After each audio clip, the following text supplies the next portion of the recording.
vontade de me perdoar por me sentir um mero coadjuvante na vida e por ter em mente que a depressão sempre foi companheira desde que me vi como ser humano. Mas é necessário fazer o divórcio desta companheira. E a melhor maneira de divorciar-se da depressão é amar. Comece amando-se, introjetando no seu mundo íntimo a certeza de que você veio à Terra não para ser depressivo.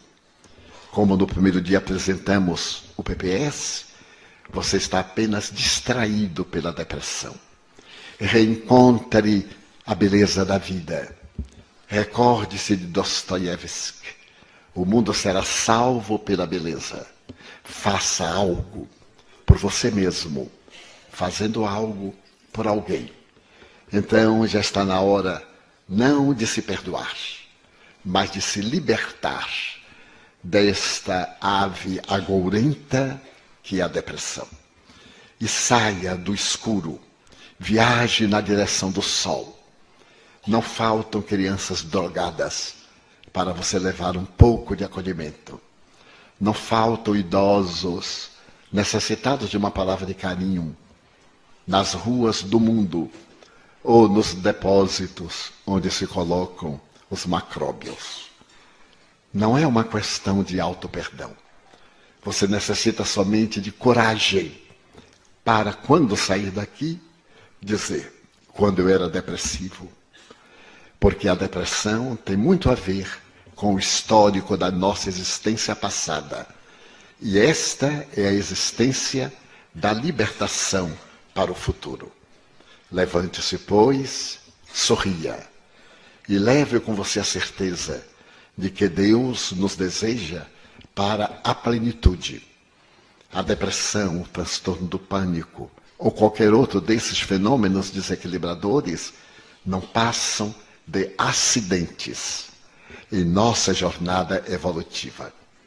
Desta forma, nós o adotamos como filho do coração e lhe estimulamos, e o estimulamos a que prossiga de cabeça erguida, vendo também aqui alguém que foi vítima muitas vezes das sombras do pássaro negro e graças à certeza da imortalidade, ao invés de acolher essa tristeza perturbadora, optou pela imensa alegria de viver. Porque reencarnar está muito difícil. A fila tem 14 bilhões. Quem desencarnar agora vai demorar um pouquinho para encontrar vaga. Então aproveite agora que está reencarnado neste mundo de 7 bilhões e 250 milhões. A Terra pode agasalhar 21 bilhões de seres. É a população que Jesus reservou para o nosso planeta. Então, abandone a depressão. E não pense que quando desencarnar, pense que agora, enquanto reencarnado, tem o direito de amar, de ser amado, de sorrir, de cometer todas as bobagens do mundo. Elas também fazem parte da nossa vida. Não pode haver nada melhor do que uma queda dos outros. Pode ser a queda mais trágica, a gente acha graça. E quando é a nossa queda, nós temos dois comportamentos. Se alguém estiver olhando, a gente cai e ri. Mas se não tiver, fala assim: que desgraça. Então, saia da queda sorrindo, triunfante. Seja um vencedor e não um vencido. Como o Espiritismo vê e explica o autismo e como podemos ajudar os autistas? O Espiritismo elucida que o autismo, genericamente, como os transtornos esquizofrênicos, as degenerescências nervosas, as anomalias fisiológicas, a anencefalia, a ausência de cérebro, a hidropsia e outros tantos processos dessa natureza são frutos da reencarnação. Em alguns desses casos, a pessoa vem com as marcas do suicídio que praticou na existência passada. Imaginemos que eu aplico um tiro na minha cabeça. Eu destruo o corpo e perturbo o perispírito, o corpo astral. Quando eu me vou reencarnar, esse perispírito, esse modelo organizador biológico, vai plasmar um cérebro deficiente. Se eu dou um tiro no coração, eu me reencarno com uma problemática cardiológica. Se eu aspiro um tóxico, eu então reencarno com problema digestivo ou pulmonar. De acordo com o tipo do meu suicídio, eu gero uma problemática muito grave. E os pais? Foram pessoas indiretamente envolvidas naquele drama. Imaginemos. Eu sou uma pessoa de pele branca e quero casar-me com alguém de pele negra, marrom ou amarela. E os pais impedem, como era comum no passado. Não tendo resistências morais, eu opto pelo suicídio. A decisão é minha, mas os fatores que contribuíram foram dos meus pais. Eu reencarno na mesma família para juntos resgatarmos eles a intolerância e eu a imprevidência. No caso do autismo, falando em tese, normalmente o autista de hoje é um suicida de ontem. Ele reencarna com limitações. Que fazer? Amar. Porque ele tem limite, mas ele tem um cérebro perfeito e tem um tipo de raciocínio lógico. A cinematografia internacional tem apresentado películas de grandes autistas que são verdadeiros gênios. E os americanos têm narrado vidas de pessoas absolutamente destituídas de parte do cérebro e que são grandes gênios. Eles até denominam como gênios deformados. Então, aqueles que convivem com autistas, tratá-los naturalmente, com muito carinho. Se eles estiverem na fase agressiva, porque às vezes é um autista agressivo, é necessário a medicação para acalmar o sistema nervoso. Mas se não for um tipo agressivo, for um tipo introspectivo, trabalhar para que ele saia daquele mutismo, daquele silêncio. E isso nós conseguimos com resultados expressivos. Como podemos ajudar aqueles que desencarnaram por opção própria e não se querem, não se dão conta do que aconteceu com eles? São suicidas. Poderemos ajudá-los orando por eles. Porque o suicídio é um dos crimes mais cruéis que nós cometemos. Primeiro, é um ato covarde. Depois, é um ato de ingratidão. A pessoa tem um namorado, uma namorada que larga e se mata. E aqueles que o amam? Então a pessoa é sumamente egoísta. Porque com seu ato vai ferir os que ficaram. É um ato de terrível rebeldia e de ingratidão. Então, se eu tenho uma decepção, eu tenho que lutar para vencer a decepção.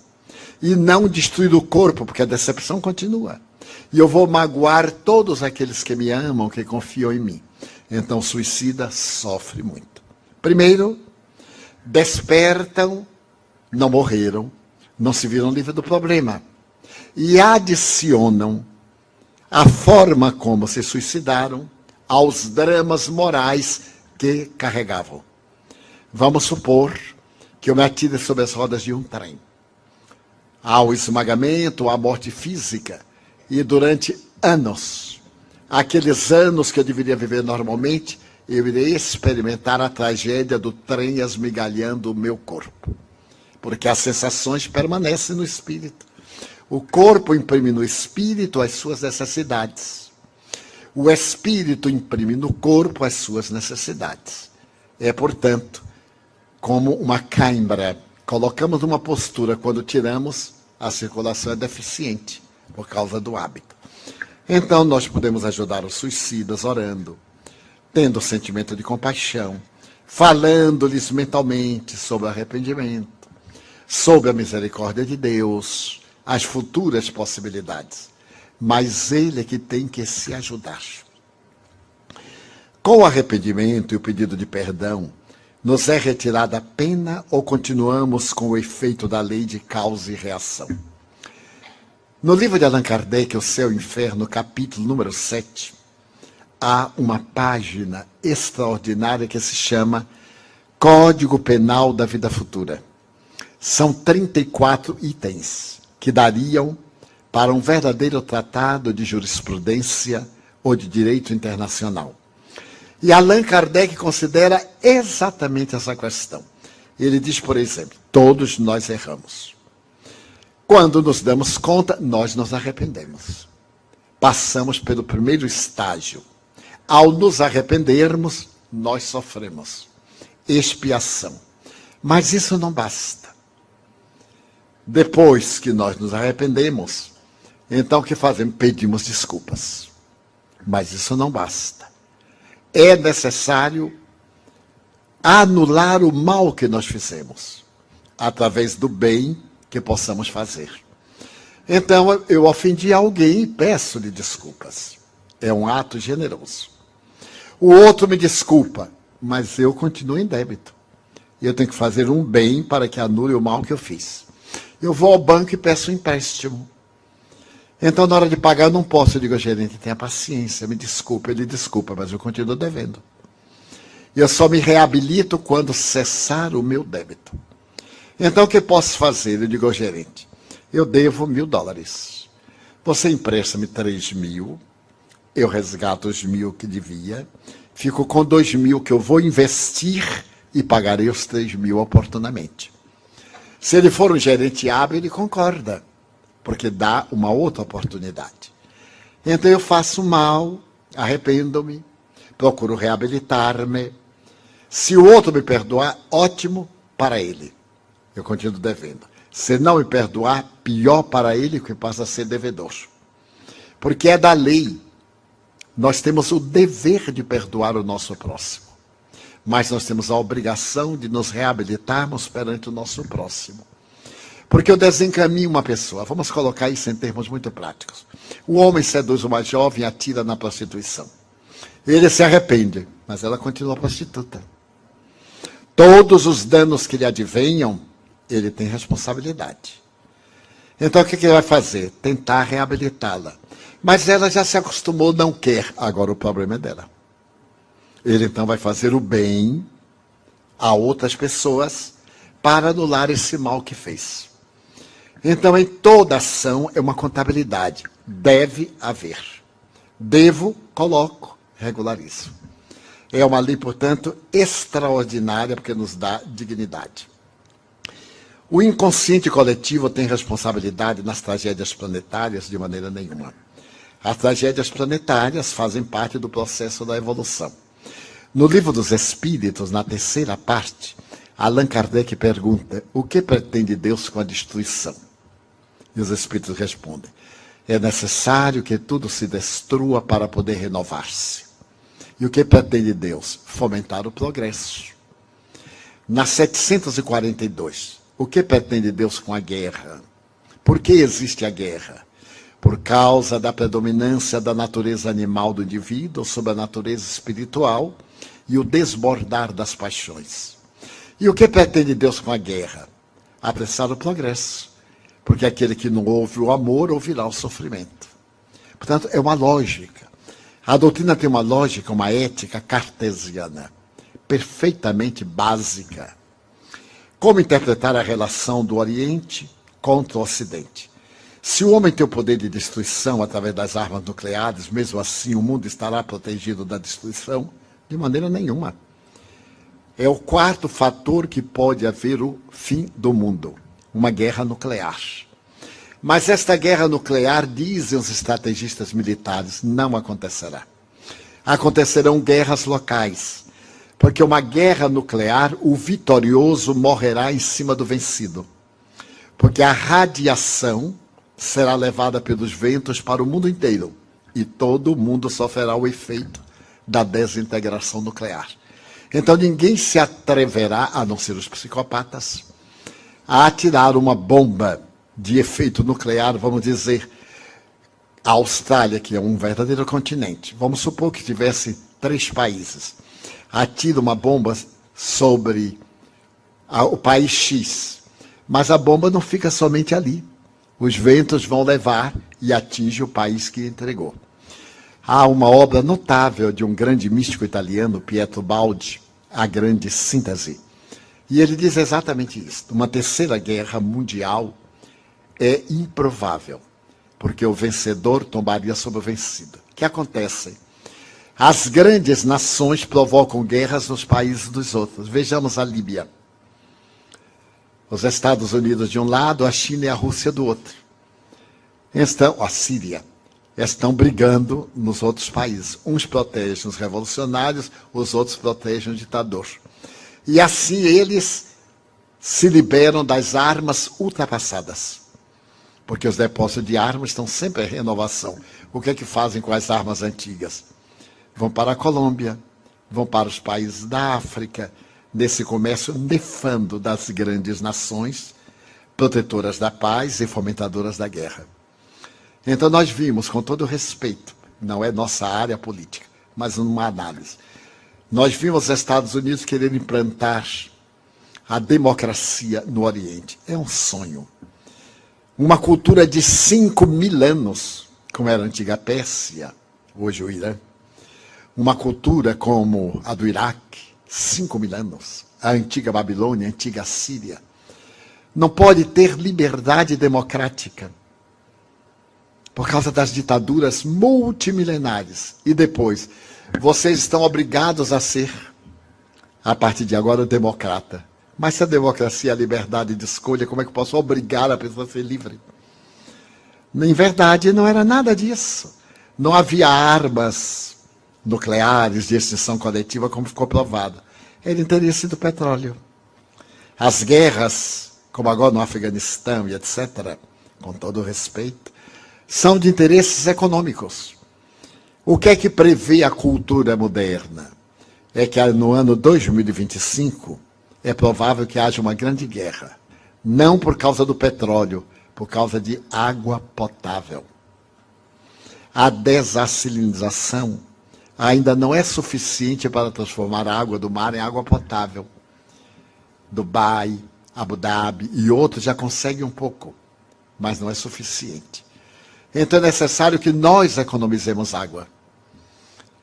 Estamos sendo advertidos pelo ecossistema porque 3/4 partes do mundo são aquosas, mas não água potável.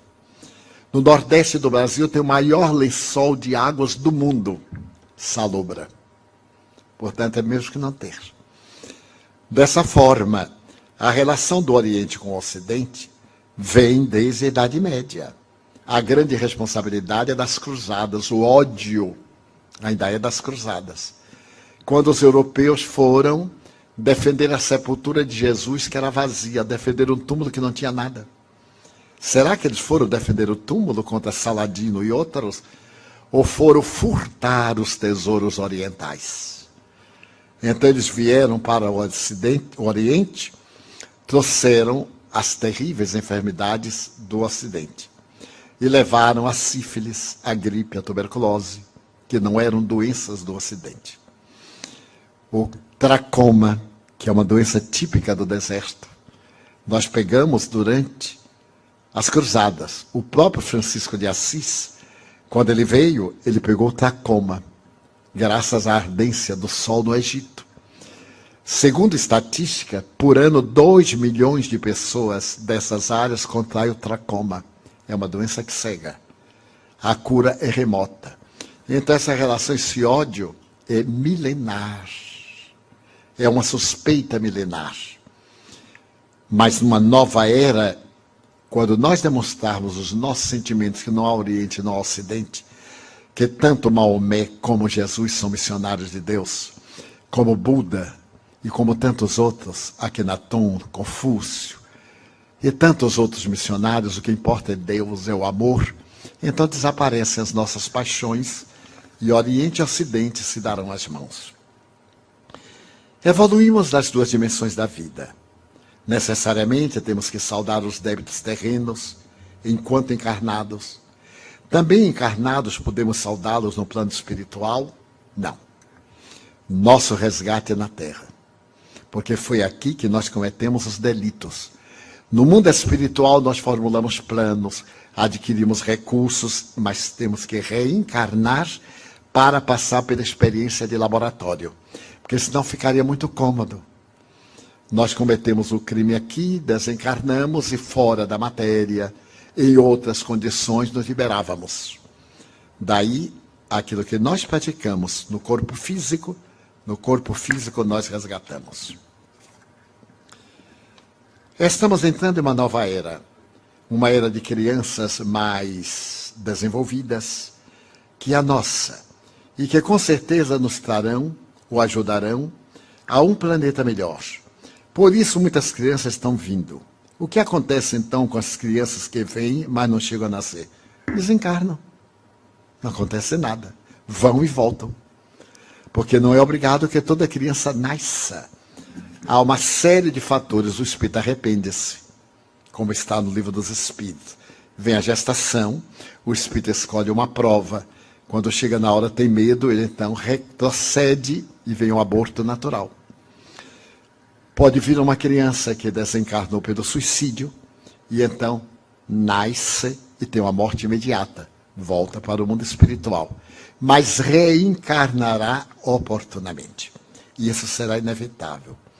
Podemos dizer que todas as crianças que estão encarnando são espíritos mais evoluídos que nós, que já estamos aqui? Não necessariamente. Ainda vem aí uma ralé muito boa para nos ajudar. Porque Deus é amor. E há muito espírito atrasado no além, no que nós chamaríamos os umbrais, os purgatórios, os infernos. E é necessário que eles tenham sua chance. Então eles vêm. É a chamada luta do bem com o mal. Nós estamos num nível, eles estão no outro. Nós vamos tentar ajudá-los. Se eles perseverarem no mal que lhes apraz, irão para o exílio. Mas terão a chance da reabilitação. Os drogados que não são maus, mas estão viciados, depois de sua desencarnação, poderão voltar a este planeta? Poderão não, vão voltar. Porque eles são viciados, porque optaram por isso, são responsáveis. Se eu opto pelo tabaco, pela droga ilícita, pelo sexo desvairado, a opção é minha. Eu fico viciado depois que comecei. Eu não nasço viciado. Então eu tive a opção de ser ou não ser. E ainda tenho a opção de mudar. É só querer. Mas como me é muito mais cômodo viver no transe, na alucinação, no êxtase, então eu opto. Eu reencarno na próxima, com graves distúrbios do sistema nervoso central, com graves conflitos da personalidade, com vazio existencial, com dramas de consciência, porque eu usei mal a minha inteligência. A inteligência é para usar para o bem, não para o prazer exclusivamente. Porque o prazer é sensorial. O bem é emocional. Então eu ouço uma boa música, eu me deleito. Mas eu quero ter o prazer do orgasmo. Eu tenho que ter a coabitação. Posso e devo ter. Mas a forma que eu usar a outra pessoa, eu gero karma. Se eu uso a pessoa com meu egoísmo e abandono, o que lhe acontecer a partir de agora, eu sou o responsável. Não é apenas usar e dar uma de que não tem nenhuma responsabilidade. Nós somos responsáveis pelos atos, dos efeitos que produzem. Então, antes de agir, pensar, para evitar comprometimentos. Hoje recebi um e-mail bem interessante, cuja mensagem diz: dos pensamentos surgem as palavras, das palavras a ação, da ação o hábito, do hábito o caráter, do caráter o destino. O que viria após o destino, ou como isso poderia ser explicado? Muito fácil. Ninguém age sem pensar. Somente as pessoas inconsequentes é que agem por impulso. Toda vez que eu tenho algo, eu penso. Primeiro é o campo mental. Quando eu penso, eu elaboro. Quando eu elaboro e repito, eu crio um hábito. Esse hábito fará o meu bom ou o meu mau destino. Que eu serei feliz ou serei desventurado. Vamos dizer que eu tenho o hábito de palavras chulas, palavras vulgares. Eu digo por hábito, expressões. Há pessoas que não fazem uma frase sem dizer um palavrão. Por quê? Viciado, mal educado. E há outras que fazem imensos discursos e não dizem uma palavra vulgar, o hábito. Então nós temos bons e maus hábitos. Quem não tem bons, tem maus hábitos. A isso chamamos educação. Criar hábitos saudáveis. Então é uma pessoa educada. Quem tem hábitos doentios é uma pessoa deseducada. Então qual é o destino? Se a pessoa é educada, é uma pessoa pacífica, harmônica. Se não é, é uma pessoa desequilibrada. O que é que vem depois? O sofrimento. Então é necessário que nós geremos atos defluentes de palavras. Pense no bem e o bem acontecerá. Evite o pessimismo e não entrará em depressão. Ah, mas eu não consigo. Eu não quero. Toda vez que nós dizemos eu não consigo, estamos dizendo eu não quero. Porque sempre quando nós queremos, nós conseguimos. É uma questão de hábito. Como nós não podemos ficar sem pensar, toda vez que vier um pensamento ruim, substitua por um pensamento bom. Então estamos aqui. E eu digo assim, aquele cara está me olhando ali, ele está pensando mal de mim. Eu raciocino, mas por que ele está pensando mal de mim? Eu não estou pintado, eu não estou nu. Sou uma pessoa normal, não tenho 4 patas. Então não vejo por que isso. Não, ele está me olhando porque ele está tentando me reconhecer. Aí eu vou rir para ele. Aí eu olho. Acabou-se o problema. Então, toda vez que vier um pensamento ruim, põe um pensamento bom. Os psicólogos dizem que durante o dia nós temos 95 mil pensamentos. Eu não sei como é que eles contaram. 95 mil. 90 mil repetitivos, depressivos, pensamentos viciosos, negativos. E isso nas pessoas normais. Nos anormais, 95 mil pessimistas. Temos aí uns 3 mil pensamentos mais ou menos. E alguns pensamentos bons. Vamos reverter a ordem. Vamos cultivar os pensamentos bons o máximo de tempo. Não é ser santo, não. É pensar coisa boa. Porque é o prazer de pensar coisas negativas. É um prazer mórbido. É um costume. É o hábito de querer ser infeliz. Eu encontro pessoas que têm tudo para fruir de uma vida agradável. E que fazem tudo para ser antipáticos.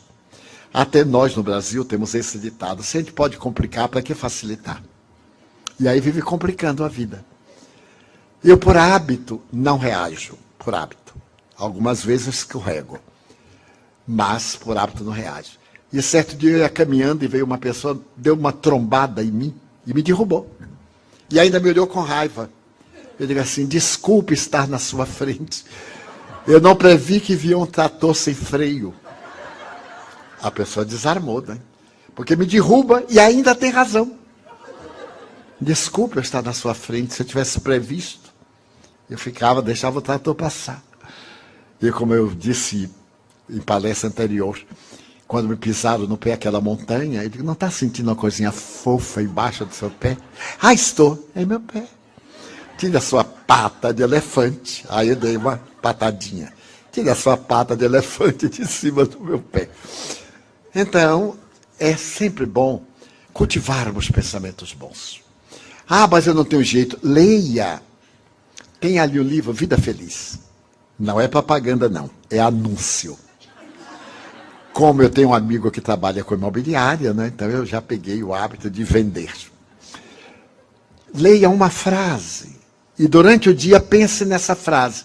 Abra o Evangelho segundo o Espiritismo. Se não é espírita, abra o Imitação de Cristo. Que é uma obra da Idade Média, uma obra notável, de Tomás de Kempis. Leia uma frase e durante o dia pense naquela frase. Eu diariamente leio uma questão do Livro dos Espíritos de Allan Kardec. Há 58 anos que eu leio todo dia. Hoje, com o iPad, eu acho chiquérrimo, né? Então é só clique, aí eu olho. E durante o dia eu fico pensando. Vem uma coisa, vem outra, eu volto. Então não há tempo para me aborrecer. Se a coisa me aborrece, eu digo, estou perdendo meu tempo. Aí eu volto ao pensamento. Porque o fato de ficar aborrecido não resolve o problema, piora. Então aconteceu o problema, eu digo, deixa para lá, vai resolver. E daí a pouco ele se resolve. Então é muito fácil encontrar a nossa plenitude. É somente buscar. É possível passar uma encarnação com obsessão sem saber e saber somente quando passamos para o outro lado? É sim. Há muito mais gente obsidiada do que pensa. Porque nós vivemos num mundo de vibrações. Os semelhantes se atraem, os contrários se afastam. É uma lei da física. Todo semelhante se atrai. Vivemos em sintonia. Se eu tenho uma vida depravada, eu vivo cercado de espíritos vulgares, então eu sou um obsidiado. Se eu tenho uma vida saudável, eu sou inspirado por espíritos bons, então eu sou um inspirado. Estamos sempre assessorados pelos espíritos. Mas não é tese do espiritismo, não. É o apóstolo Paulo que diz: há uma nuvem de testemunhas. Essa nuvem é de desencarnados. Muitas vezes a pessoa é vítima de temperamento hostil, temperamento rebelde, reações contínuas, ressentimentos, ciúmes desordenados, paixões, e são influenciadas por espíritos maus que se comprazem na prática do mal. O que fazer? Ore mais. Medite um pouco. O dia tem 24 horas. 10 minutos para você. O você interno, 10 minutos. Eu não tenho tempo durante o banho. Já que está ali tomando banho mesmo, fico pensando na coisa boa. Durante a hora que faz a barba, ou que cultiva a barba, que penteia o cabelo, ou que não penteia o cabelo. Sissi, a imperatriz da Áustria, que é tão bela, demorava 3 horas sendo penteada. As amas penteavam-na para botar joias 3 horas. E ela era uma jovem tão inteligente, era a imperatriz da Áustria, aproveitava essas 3 horas do penteado para aprender francês. Então a mestra de francês ficava dialogando com ela, enquanto as amas penteavam-na. Então ela fazia 2 coisas de uma mesma forma. Nós poderemos ganhar o tempo. Enquanto fazemos a barba, pensamos numa coisa boa. Planejamos o nosso dia. Enquanto penteamos, é mais do tempo que a mulher perde ou ganha despenteando o cabelo. Eu tenho um caso muito interessante. Aconteceu em Hollywood. A moça ia ter um casamento e deixou para pentear o cabelo no sábado pela manhã, porque o casamento era tarde. Mas no sábado pela manhã, todas as mulheres vão ao salão, porque sábado à tarde tem que estar bonita para de noite, para domingo e etc. E então ela vai a um salão, não encontra vaga, vai a outro, não encontra vaga, e chegou em casa descabelada. O marido disse: nossa, ficou bonita, quem foi que penteou? Então imagine quantas horas nós gastamos, às vezes, sem pensar em nada. O que é que está pensando? Nada. Pense numa coisa boa, preencha a hora. Quais os pontos fundamentais para enfrentar melhor nossa solidão neste plano? A melhor técnica é ajudar o outro. Se você é solitário, torne-se solidário. Quem é solidário não vive solitário. Se eu estou na solidão, eu vou visitar um asilo de velhos. E aí vou ouvir o velho contar pela 1000ª vez aquela mesma coisa. Porque quem não morrer vai ficar velho. Esta é a vingança dos velhos. Quando alguém diz assim: puxa, o senhor viveu muito. Então eles dão um riso e dizem: pois é, eu já cheguei até aqui, você eu não sei se chega. Olha a vingança. Então, a família jogou lá para se ver livre. Ninguém faz ideia de quanto é bom visitar um idoso. Ele contar as mesmas coisas, queixar do filho. E as dizem: mas é verdade. Não discuta porque perde. É verdade. Ele se renova. E para ficar uma mensagem, 2 homens estavam no mesmo quarto. Eram 2 doentes com graves problemas ortopédicos. Um deles estava junto à janela. E o outro estava na outra cama, ao lado da parede. O que estava na janela olhava lá para fora e dizia: meu Deus, que lindo jardim. Olha a fonte jorrando água. As crianças brincando, as empregadas tomando conta dos bebés. Mas que lindo dia de sol. E o que estava longe: até nisso eu sou azarado. Nem vejo a paisagem. E na sucessão dos tempos, o que estava ali perto morreu. E quando vieram tirar o cadáver, o que estava do outro lado disse: ponha-me ao lado da janela. E de imediato trouxeram-no. Quando os enfermeiros saíram, ele levantou e olhou. Quando ele olhou, era um muro. Não tinha nada. O outro olhava a beleza que gostaria de ver lá fora. Todos nós temos beleza interior. Não permitamos que os muros da vida criem dificuldade. Na vida de todos nós, poderemos ser o muro que impede a passagem, ou ponte que liga a criatura de um extremo ao outro. Não pode haver nada melhor do que ser ponte, porque o mundo está cheio de muros e de paredes. Como é o nosso último encontro público, desejamos agradecer a Glória Caloroi, sua equipe, aos trabalhadores da Casa dos Franciscanos, do Joana de Cusa, agradecer a gentileza de todos que realizaram este magnífico trabalho, dos que são generosos, levando-nos, trazendo-nos, e principalmente dos senhores, sem cuja presença não teríamos oportunidade dessas reflexões. De todo o coração desejamos que algumas sementes fiquem, germinem, e quando fizer um raio de sol e der a primeira flor na primavera do mundo do futuro, lembre-se que um dia passou pelo caminho de todos os senhores uma alma aflita e necessitada, que buscando o amor falou de beleza.